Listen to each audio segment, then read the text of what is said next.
Chaosgate Demon Hunters is set in the Tirteus sector, a cluster of star systems quite distant from the Grey Knight's home base of Titan. You're promoted to acting commander by the ship's veteran purifier, Brother Hktar. Your mission's expected to be routine, and all of those plans are, of course, changed abruptly when an Imperial Inquisitor arrives on board to commandeer your ship and send you off in search of evidence of an impending plague.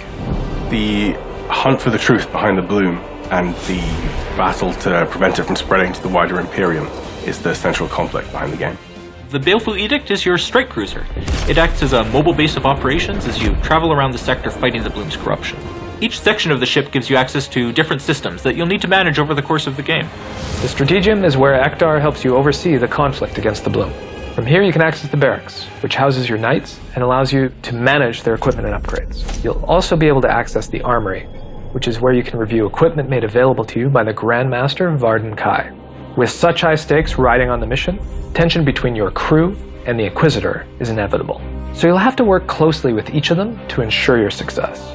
Brother Hktar, a veteran purifier with a well-honed sense of knightly duty. You have Dominus Lunette, an ancient tech priest of the Adeptus Mechanicus, who's responsible for tending to the needs of the ship. And finally, Inquisitor Vakir herself, whose ambition drives you further into hazard, as you work together to stop the Bloom from spreading. The Grand Manufactorum is where you'll find Dominus Lunette. As the ranking tech priest, she's responsible for overseeing repairs to the Edict systems, things like power generators, the warp drive, gun batteries, and more. It'll be up to you to prioritize which systems to restore first, to give you the best chance of keeping up with the rapidly spreading corruption. The Libris Malleus is Vakir's temporary home on board the ship, a storehouse of valuable and secret knowledge. Here, the Inquisitor will conduct her research to better understand the Bloom. The Imperial Inquisition is responsible for hunting down anything that represents a threat to the Imperium's stability. It's organized into several divisions, with the Ordo Malleus and their Chamber Militant. Although she enters this story more or less as a complete outsider to the rest of the crew, her rank as an Imperial Inquisitor gives her the authority to step in and seek out the Grey Knight's help. They are, after all, allies in the Ordo Malleus, but her position on the ship isn't exactly secure. She has to tread a really careful line when she's dealing with Hktar and the other Grey Knights.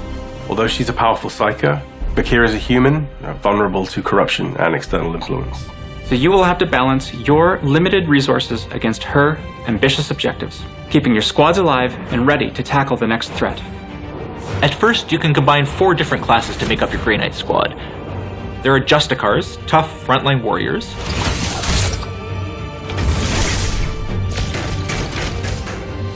Interceptors, fast and mobile skirmishers. Purgators, they are heavy weapon specialists. And the Apothecary, a powerful healer and support unit. As the game progresses, you'll open up access to an additional 4 specialized classes, each with their own unique abilities and tactical options to diversify your squad. One of the biggest challenges in designing a game about the Grey Knights was in capturing their distinct approach to combat. Their war gear is very unique for an Astartes. With melee weapons being a central part of their identity, their battle plan is typically geared towards getting up close and personal with foes. When fighting at range, you'll still get all the advantages you're used to. You know, things like cover protection, overwatch, suppression, flanking. You can take a shot and you know what kind of damage you're going to do. But our precision targeting system opens up a ton of options for getting down and dirty in melee. To us, that meant giving you tactical incentives to break from cover and charge through hordes of enemies. By getting in close, you can strike your enemy's weak points to nullify their attacks, break down their defenses, or totally disable their abilities.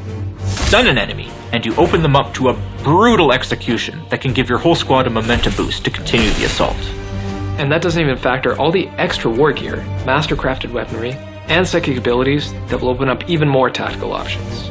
Your knights can be fully customized with over 30 active, passive, and reaction-based abilities per class. That forces you to make some tough choices as you create the squads that best suit your playstyle. Grey Knights are not just masters of blade and bolter. They also have access to a wide range of powerful psychic abilities that can be used to subdue your enemies or provide support to your battle brothers.